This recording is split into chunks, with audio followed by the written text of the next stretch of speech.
Yep. And I just think it's about culture building. You know, one of the things everybody talks about, you hear these old guys, no offense, Jason, they talk about the music industry. It's not an industry anymore, whatever. It's like these guys need to build culture.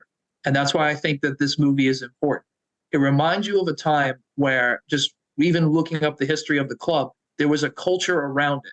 It didn't matter if you were in a hard rock band, you know, a rap artist or whatever. They built a culture around this club where people knew that this was the place where people would go and mingle and find like-minded people.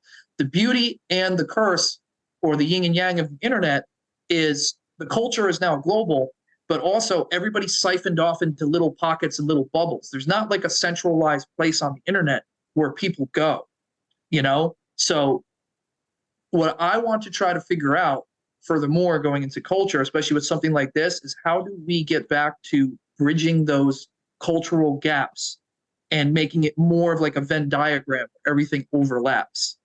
So that's just kind of like where my headspace was with it and with it. And I think that's what a lot of people, you know, forget. I mean, we get up our own in our own head or up our own ass, as they say, you know, because you get into like your headspace where like you think like one way is the absolute, but everything's always moving. So I just think that culture is what's important and what everybody's missing about music. It's not about who's the best band. It's not about it's the culture. Yeah, and I think that's one of the things, like we're rattling off the names of clubs around the country. And the reason that we're familiar, I mean, Jason's actually played them. I haven't, but I know L'Amour's and I know the Whiskey and I know CBGB's. But to your point, Christian, one of the reasons those clubs are so well known is not only because of the music that came out of them, but as you said, they were sort of social hubs. So even on a night off, people were still, that's where you went to hang out and be with your tribe and that sort of thing. There's a million clubs that have opened and closed around this country, but the fact that we're able to name a handful, it's because not only did they have great music on the stage, but they were also a social hub for that community, the hard rock, punk rock, whatever the case may be. Yeah. And there's still a few around, but like I said, we only named like two. That's it, you know. So bring us up to speed real quick before we go. Tell us about your current music, what you're doing next. Give us the quick summary of Christian Shields and where you're going from this point. So I'm going to put out a new single November 10th. It's called Raise 'Em Up. There's going to be a video that goes with it, also directed by Penny Rock and Boudreaux. It came out awesome. Great rockin' party tune. Of course, I'm biased.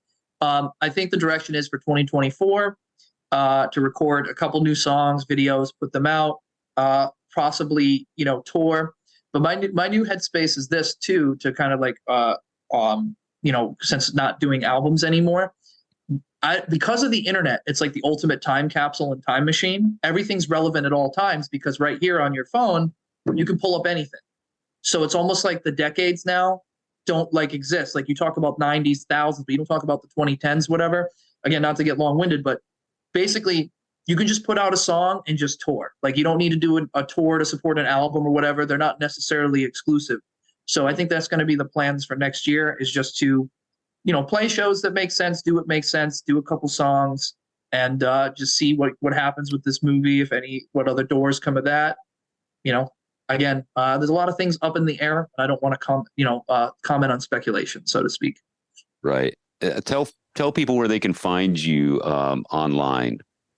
So my website is christianshieldsrocks.com, facebook.com/Christian Shields, x/twitter.com /Christian Shields or Chris Shields 23, TikTok @Christian Shields 23, Instagram @Christian Shields Live.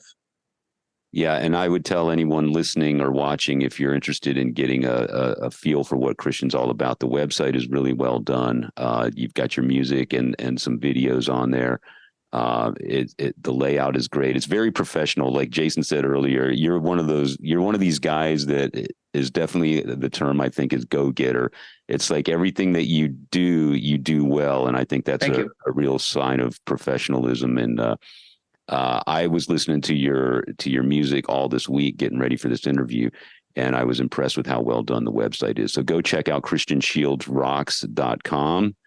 Thank you. You also got a YouTube channel with some videos and music. Oh yeah, youtube.com /Christian Shields. I appreciate you calling me a go-getter, but I just come to realize a lot, it took me a little bit when I was younger, but as I got into my mid 20s, I realized that phrase, no one's coming to save you, so to speak, is no one's going to do anything for you. A lot of people, they're going to latch on to something it's like, you got to think of it like a magnet, right? As it gets more power or more influence, people start to gravitate towards it. I just realized that, like, why am I asking these people to do something that I could do myself? Obviously, there's financial reasons for that as well. But, I